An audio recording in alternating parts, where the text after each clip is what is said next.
এমন মটন ঘুগনি থাকলে কিন্তু রুটি পরোটা সঙ্গে একেবারে জমে যাবে।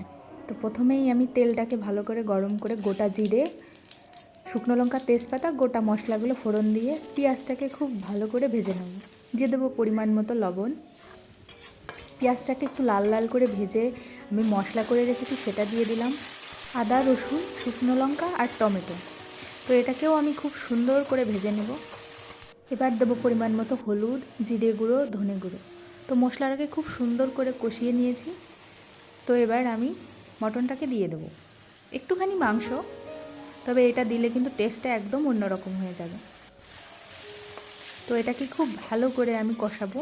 তো এদিকে আমি মটর আর আলুটা সিদ্ধ করে রেখেছি। এদিকে কিন্তু এটা একদম কষানো পারফেক্ট হয়ে গেছে। দেখো খুব সুন্দর কিন্তু কালার চলে এসেছে। আজকে কিন্তু বাইরের ওয়েদারটা খুবই সুন্দর। তো আমি জানলা দিয়ে দেখছিলাম বাইরের ওয়েদারটা কেমন, তোমরাও একটু দেখে নাও। এবারে কিন্তু আমি সিদ্ধ করা মটর আর আলুটা দিয়ে দিয়েছি।